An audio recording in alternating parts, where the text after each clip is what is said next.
because it's not a done deal yet. There's two. I have more, but I'll leave it there. Thank you. David. My question is for Mr. Shearing and then subsequently for Mr. Labuda. You, and I certainly commend you for your community service. I think all good-hearted people, all conscientious people do some sort of community service, and certainly you have, Mr. Shearing. I'm really not sure about Mr. Labuda. I'm wondering what community service in the town of Mamakating you've recently been involved in or are actively involved in right now, and also Mr. Labuda. Well, specifically in Mamakating? Yeah. Not specifically in Mamakating. I do live here. I do walk up and down my road and pick up garbage if that's community service. It is. I do. It is. I do work with the Boy Scouts of America, which may not always be specific to Mamakating, but it is a community-related project.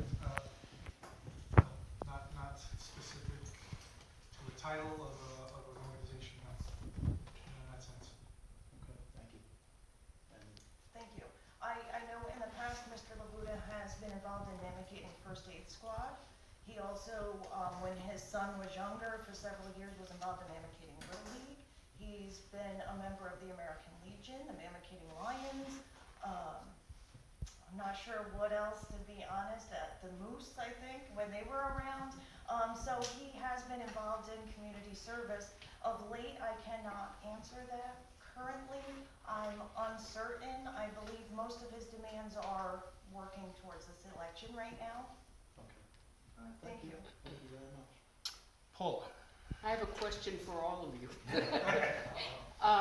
To the best of my knowledge, on the, at this election, there's also gonna be, we will be voting on 2 propositions, and they have to do with creation of, ward system in the town of Mamakating. So quickly, I would like to know just your views, starting with you, Mr. Shearing. I'm all for the ward system. It gives someone like me an opportunity to represent this community. My neighbors. I'm sorry. I mean, that's a simple answer for me. And clearly, Mr. Labuda is in favor of that. He feels that is necessary. For Kathy and Well, Jonathan as well, or? Yeah. You got an opinion? Yeah, Resident? everybody. Don't be shy. I'm supportive of the ward system, I think. Will work here, works in Walker nicely. I'm in favor of the ward system for the school systems. Mm. There's another ward system going around, I'm not sure about it. Okay, well, it's gonna be up for a vote, so. Yep. I'm in favor of the ward system. I think all of the areas of the township should be represented, not just dominated by one area. I too am in favor of the ward system. I believe it further personalizes each and every community. As a It gives voice. every community an equal vote, and I'm all for that. I'm also for the award system. I just want to let everybody realize, though, that there's 2 drawbacks to it, or 2 concerns. One is a small amount of money, because there are 2 additional salaries that would have to be paid from the budget. Not a lot of money. $20,000 to have your voice in government is not a big fee. And the other one is finding candidates. This community has not always been successful in finding candidates. We have 2 board seats open, and there's one side of the table that wasn't able to fill that. So, you know, you need 3 things to have a good candidate. You need somebody with time, you need somebody with the interest, and you need somebody with the talent. Passion. You have to have all 3. You might have the talent, but not the time. You may have the interest, but not the talent. But to find that magic combination of those 3 things in each of the sections of our town could be problematic. Wouldn't there be 6? We'd have to find Yes. 6. Yes, so it's certainly great if we can do it, and there are ways to, you know, solve it should you have nobody. Should you have nobody from a district that wants to serve, there will be a way to come up with that person. An appointment process. An appointment process. But it's a good idea to give everybody an equal say. I would just like to add, one of the drawbacks, school system ward system is one thing. There's another ward system that has come up. And one of the drawbacks to that is that I think council people will have to serve for 2 years. It's 2 years and we use the 4. And honestly, the amount of time to campaign instead of doing your job is difficult sometimes. That's a good point. Thank you. Also, The more money the drawback raising- is everybody would be up every 2 years, there's no continuity. Staggering. Is there a particular reason why it's State. Right, It's a it's state state. requirement. Yeah, it's all state. State law, yeah, so you don't have that rollover of talent and experience from term to term. It's conceivable that everybody goes and you have everybody scrambling around trying to figure out how to run things. Yeah. Thank you. Judy? I wanted to ask a question of the woman representing Peter Labuda. I find it very difficult as an ecologist to reconcile the running Indian Point power plant, because that is my personal nightmare as someone whose children live in New York City. And I know if anything happened, there was a meltdown there, it would be 60 seconds total gridlock in New York City. And where would people go to escape? We don't have any more, shelters for atom bomb or even nuclear disaster, like what would happen at Indian Power Point. Why hasn't he decided to quit and close Indian Point? That's what I'm in favor of as an ecologist. It was a mistake ever being built so close to New York City, and there's a mistake now presently there. And I can't believe somebody. Judy, I think that's a good statement. I don't think that's fair for Cheryl to have to try to answer that in Peter's behalf, so let's just. That is, and I'm hoping that there's a time that you can speak with him directly on that. He is not the person who built it or the legislators who confirm that it can run or have refused to shut it down. As we know, there's been many groups, Riverkeeper specifically, who has tried to keep them from getting relicensed. It's my understanding through conversations with Mr. Labuda concerning that issue, that it actually is safe. And the way it was designed so there would not be a nuclear meltdown and Manhattan would not need to be evacuated. It should never get to that point. He's explained to me in terms that I can't comprehend, that he understands regarding the engineering of the structures and the core. And in the past, he actually was the lead on a project to inspect the spent fuel rods, which are in storage underwater in cement tanks. And that's a very responsible position. And so he's very knowledgeable about how anything is contained there. And he's assured me that it would never be to the magnitude that most people understand. And unfortunately, he needs to make a living. He raised 2 children here, and he got a job after it was already done. So I'm hoping you can speak directly with him on that and get a more satisfactory response. Brenda? My name's Brenda Giraldi, I'm a councilwoman for the town of Mamakating, and this is for Jonathan Lewis. Jonathan, you serve which district? District 4. District 4, okay. And do you ever attend any of the municipal meetings?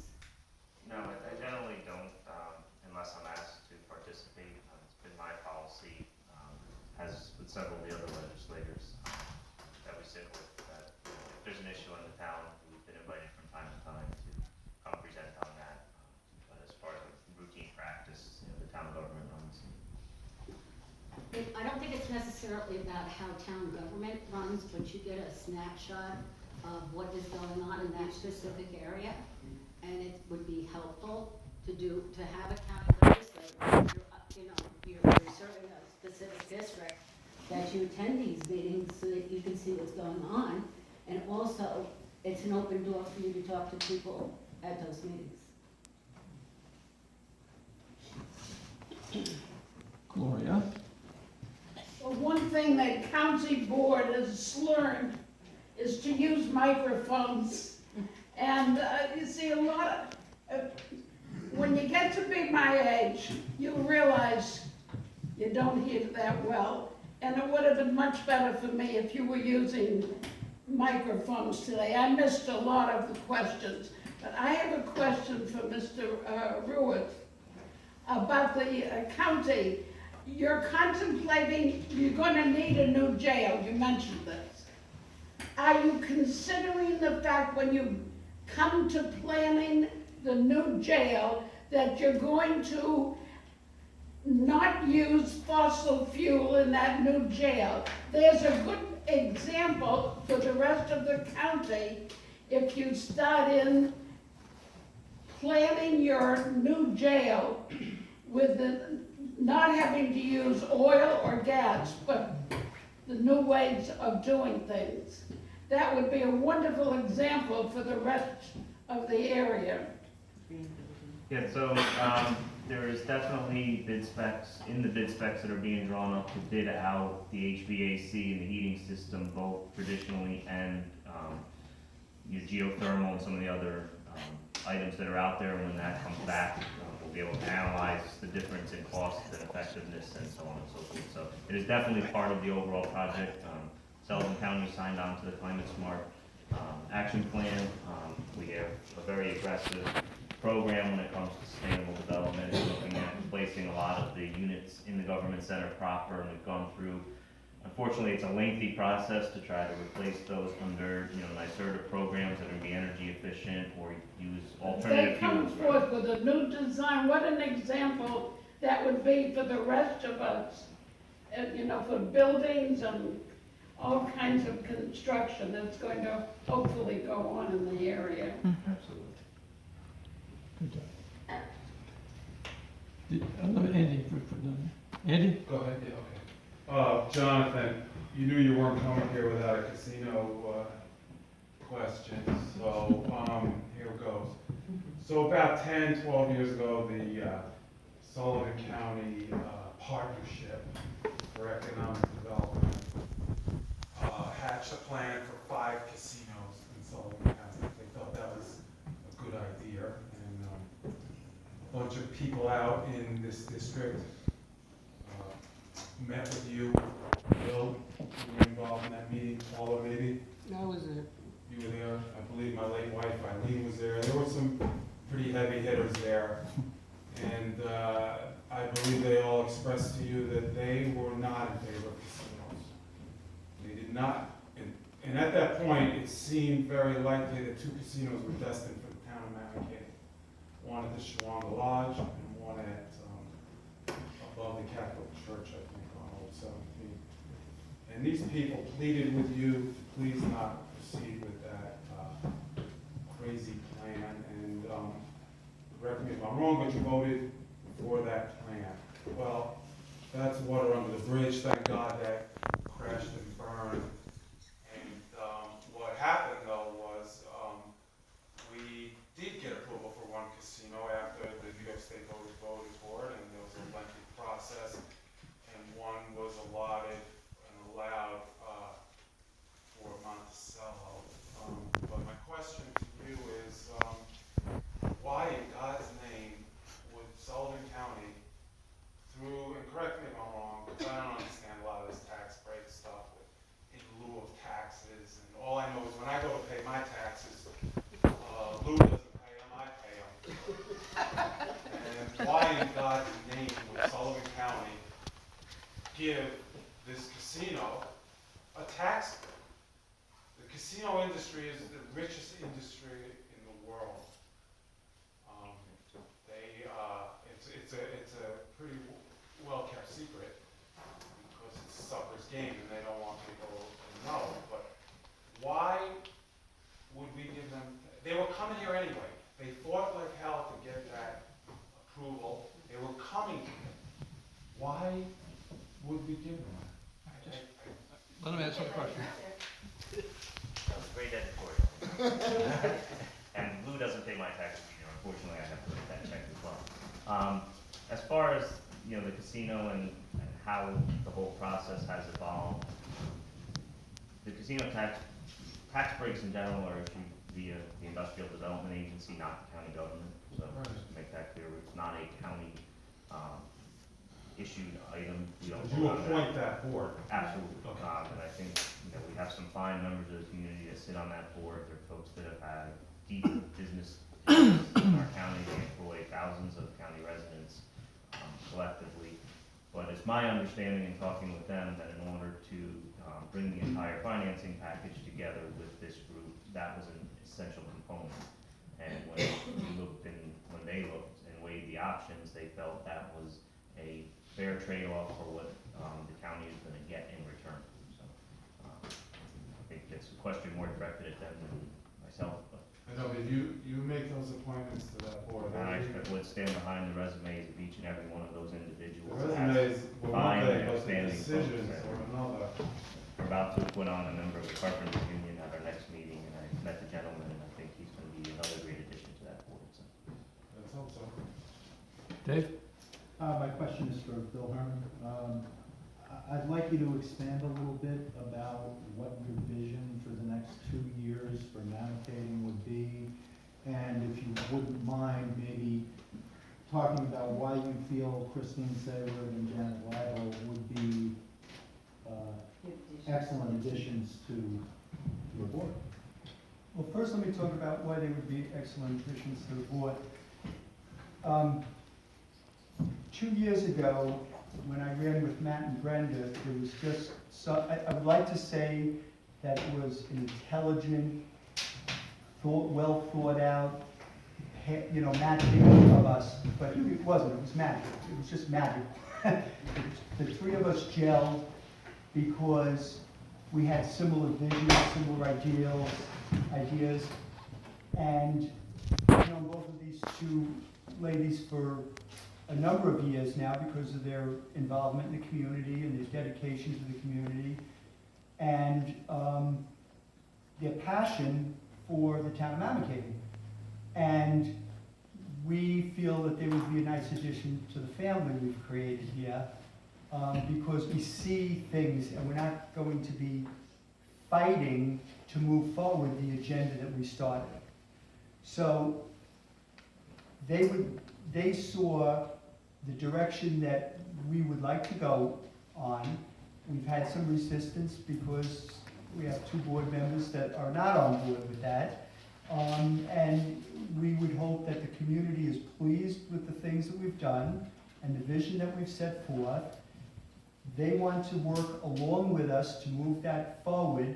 So instead of taking 3 steps forward and getting 1 step taken back, we can take 3 steps forward and then another 3 steps forward because we have a board that agrees. So what is our vision? Our vision is to continue with what we started and just continue to move that forward. Now that we have the zoning in place, we can tweak the master plan to update it to what our concerns are today. And that's good for all of our residents. We would like to move forward with the ecotourism. The canal trail will be under construction this next year. And Aileen Gunther had come, she had about $100,000 for us to build a welcome center at the town hall, which was a vision I had and the board was excited about, to stop people, to stop the traffic coming up.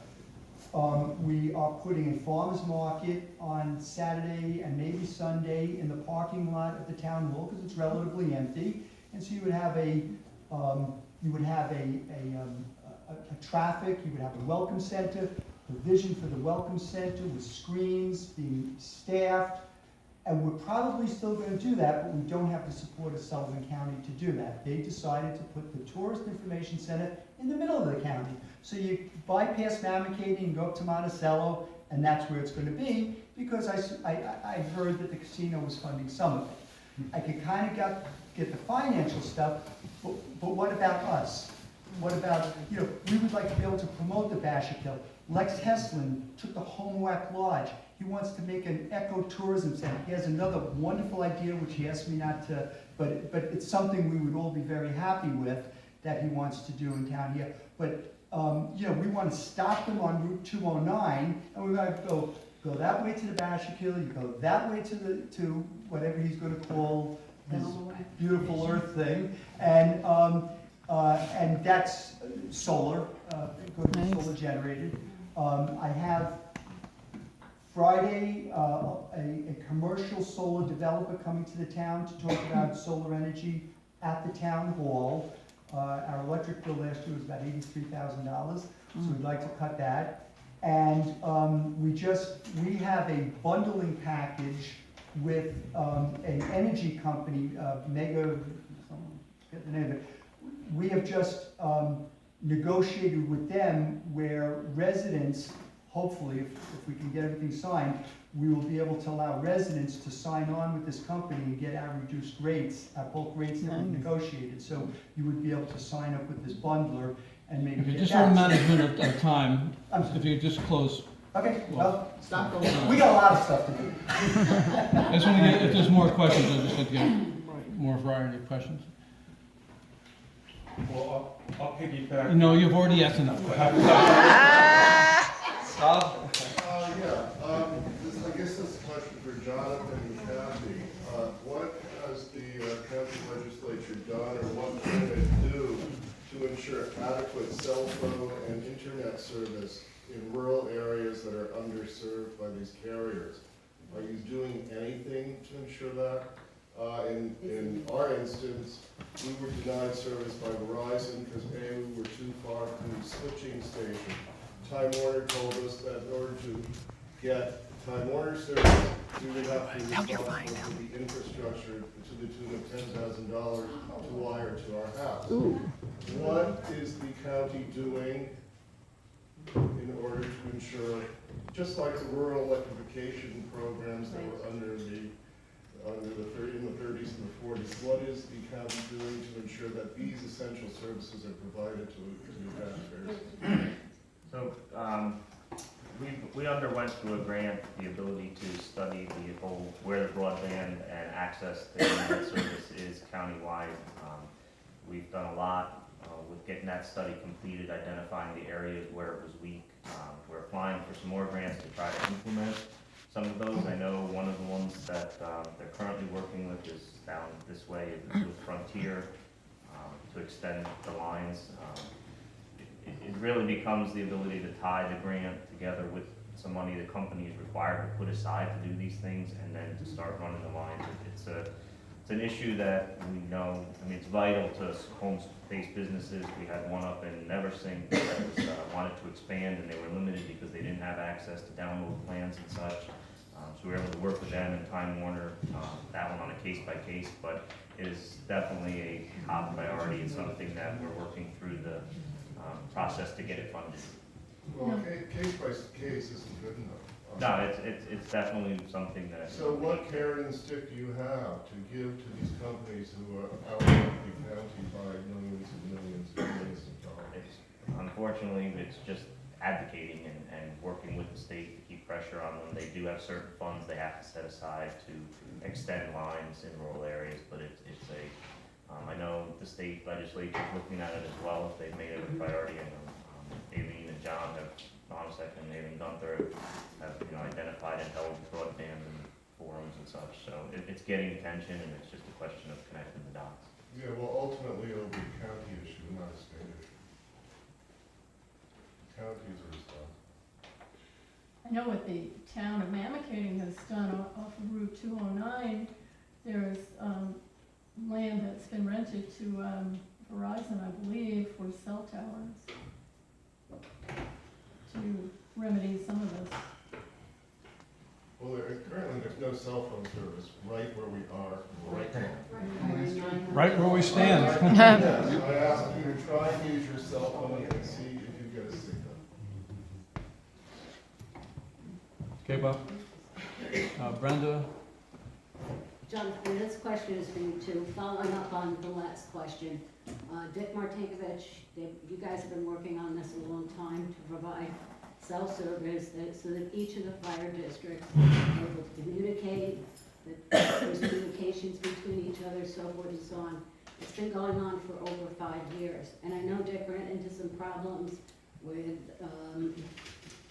the property in itself and certain areas that had to be protected. So all of that taken into consideration, is there a solid timeline? Because when we spoke to him, Bill and I spoke to him, we first got into our administration, and we thought by June of this year, you know, that the county would be up and running. So do we have, So it's the E911 tower upgrade project, I think is what you're referring to. right, County's upgraded and built and revamped the entire tower system in the county. Again, if you've been up to Fire Tower Road, we moved the tower that was over there down a little bit, built the new tower building. The tower construction will be complete this construction season. We're working with Motorola to secure all of the equipment parts, and the go-live date is sometime in late spring, early summer next year. One of the complications is it's very expensive, and the state, in its infinite wisdom, if you will, had rounds of grant funding, but they wouldn't let you get the grant if you already spent the money. So we were awarded some money in round one. That was what we used to do the whole tower project, so we haven't had to use any bond funds yet for that. But we're waiting in round two. We didn't get chosen, and we just found out that in round three, they gave most of the money to Dutchess County. So now we're gonna move forward and wrap up with our funds, because we just can't wait anymore. But it was a little bit of a delay, was trying to stated promise, you know, wait for the round, we'll help you fund this project, and they, that didn't come through for us here, so. But the go live date is sometime early summer, late spring. okay, thank you. All right, Matt, then I've got a question. Okay. This is for Ms. Beverson, as representing Pete Labuda. And with no offense to my colleague or anybody running for council, the most important job in the town really is the town supervisor. He's really the CEO of the town. And one of those main responsibilities is being the chief fiscal officer. It's really a large part of the job. So my question is, what finance and budget oversight experience does Mr. Labuda have, given that the town has a total budget of about $6 million? Well, he has had several successful businesses he's owned over the years, that only due to time constraints has he dissolved them in his best interest. But he did, if people remember, Wurtsboro Auto Parts many years ago. That was a successful business where he budgeted the money there. He also ran a horse and carriage company where he budgeted effectively. He also, again, I mentioned he is very earnest. If he feels that he's lacking in an area, would reach out to the proper individuals and would work with the council members and rely on them, because he understands the hierarchy, that he may be, if he wins, the leader of the town and the CEO, but there are many people that help run the town efficiently.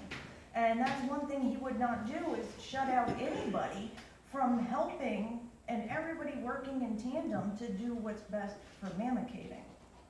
And hopefully, when we close, I can make another statement. There's several issues that we have not discussed today, and I do appreciate your concerns and your question.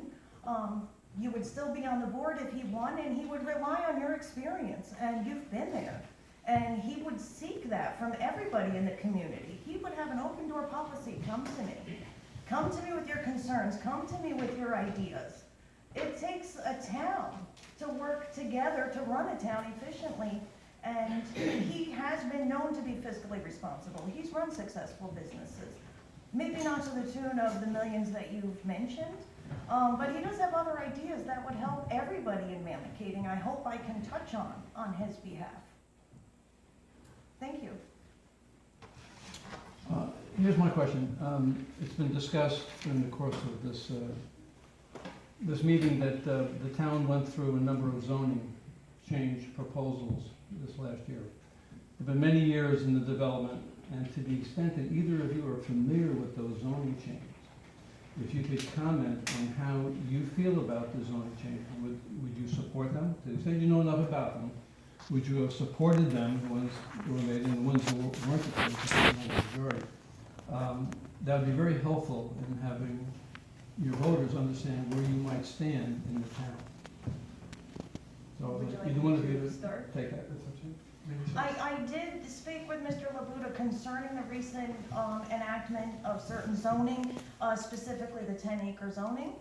And he had not really come to a conclusion because he was still trying to get some answers from the current administration as to what the legislative intent was, what the board's intent was behind the 10-acre zoning, and also what benefit it has to our 14,000 residents here in the town. So he still has not yet come to an absolute conclusion. He feels he still needs some more answers before he could come down and say he supports it or doesn't support it.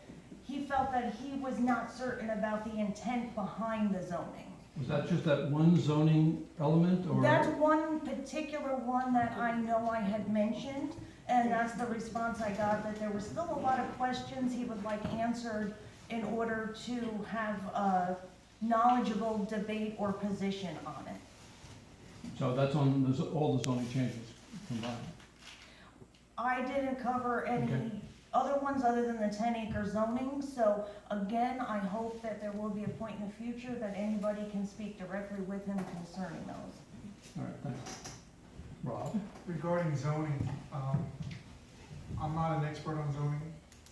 I'm a little curious as to why the zoning has gone awry to begin with.